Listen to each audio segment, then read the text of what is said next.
मित्रांनो, स्वागत आहे तुमच्या आपल्या नवीन एका ब्लॉगमध्ये. तर मित्रांनो, आजचा विषय एक आहे, तो म्हणजे एक टॉपचा विषय. कोणता? जे आपल्या सरकारनं जी कर्जमाफी केली, ते सर्व शेतकऱ्यांचं फायदा झाला बरं त्याच्यामध्ये. का त्याला नाव ठेवून आता काही त्याच्यामुळे उपयोग नाही. जे आहे ते आपण डायरेक्ट बोलतो. पण मलाही कळत नाही, पहिली यादी आत्ता आली, त्यांना काय केलं, SMS येले, पण सरकारनं अजून भरणा केलेली नाही. म्हणजे पहिल्या यादीला गेले 2 महिने गेले, असे अजून 3 याद्या पडायच्या आहे.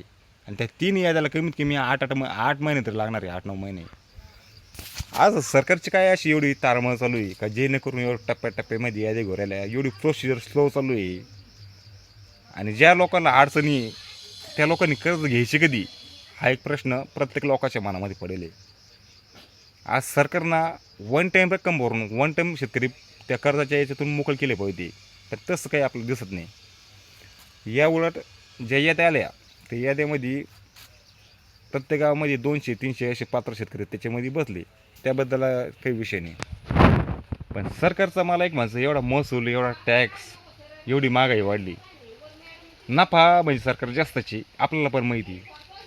पण सरकारची अशी काय तारमळ चालू एवढी का एवढं दमा स्लो मजे लो. पण इथं लोकांची ना काय हाल चालू आहे, त्या फक्त त्या एक शेतकऱ्याला माहिती आहे.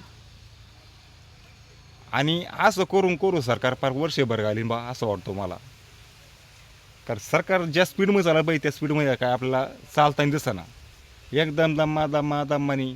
आणि ते पण असं मित्रांनो, जे पूर्ण यादी आल्याशिवाय कर्जमाफी होती की नाही होती याचा बी काही विश्वास नाही भाऊ. कारण ही भाजप आहे, ऐन टायमाने काय गेम खेळणं सांगता येणार नाही. आता लोक आपल्या जे मनामध्ये नव्हतं ते घडत चाललं. ज्याच्यावर ओळखा तुम्ही, भाजप म्हणजे हेलिकॉप्टरवाणी काय करीन काय सांगता येत नाही. त्याच्यामुळं देवा भाऊ ना, जेवढे या त्या फास्टमध्ये काढून जेवढे वाता येऊन तेवढे खपकन पैसे टाकून टाका. गपकन पैसे सोडा आणि त्या ज्या बँकेमध्ये कर्ज घेतलं त्या बँकेमध्ये जमा करून टाका. म्हणजे शेतकरी इकडे मोकळे होऊन जाईल आणि त्याला पण कर्ज काढायला अडचण राहते बरं. आता आज ऑगस्ट महिना चालू आहे, सप्टेंबर, ऑक्टोबर, नोव्हेंबर, डिसेंबर, जानेवारी, म्हणजे ते कर्ज घ्यायचं तिने कधी आणि तिने आपले जे पीक आहे ते उभे करायचे कधी, असं एक हो राहिलं. सरकार बाकीच्या याच्यामध्ये खपाखप उधळपट्टी करतं. इलेक्शन लागले काही इष्टीला मामूर पैसा खर्च करते, जाहिरातीला मामूल खर्च करते. इकडे महागाईचा भडका वाढून दिला, आता मटेरियलचे बी भडका वाढून दिला. मटेरियल कचाकच किमती डबल टेबल होऊन गेल्या. आणि आमच्या लाडक्या बहिणीला आजोक पण 1,500ची महागाई एवढी वाढून ठेवली तुम्ही. पहिल्या लाडक्या बहिणी त्या सुखी होत्या, त्यांना पैसे येत नव्हते, पण किराणाच्या भावाने ते कंट्रोलमध्ये होते. आता झालं काय मित्रांनो, तुम्ही म्हणशा तुम्ही 2 तोंड्यावरून बोलता. महागाई सरकारने एवढी वाढून ठेवली, 1,000 रुपयाचा गोड तेल डबा आता 1900 रुपये घ्यायला होतो. तुम्ही सांगा, ज्या लाडक्या बहिणीला तुम्ही 1,500 रुपये दिले त्यांचा फायदा काय झाला? त्यांचा फायदा काही झाला नाही. त्यांचा सगळा तोटा. तुमचे 1.5 घ्यायचे आणि ते गोड त्याला अजून एक्स्ट्रा घालचे 500. कसा किमती वाढून गेल्या. त्याच्यामुळे तुम्ही लाडक्या बहिणीला बी 3 नाही तुम्ही 5,000 रुपये पेन्शन द्यायला पाहिजे.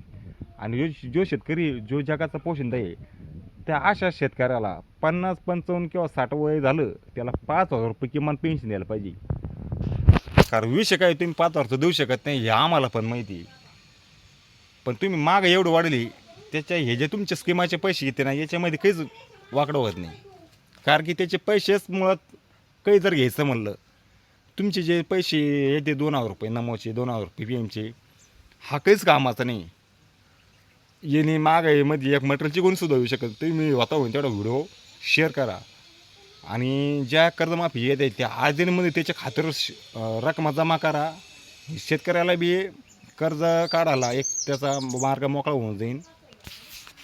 व्हिडिओ मित्रांनो जास्तीत जास्त शेअर करा, कारण की आपला व्हिडिओ शेअर होत नाही. त्याच्यामुळे आपण शेवटचा हा व्हिडिओ टाकू आला यूट्यूबला. यूट्यूबची क्रायटेरिया म्हणजे डेंजर आहे भाऊ, सोपं नाही. आणि तुम्हाला काय वाटतं आपला जो व्हिडिओ याबद्दल आपण काही चुकीचं बोललो, तुम्हाला काय वाटतं तुमची प्रतिक्रिया आम्हाला कमेंटमध्ये सांगा बरं का.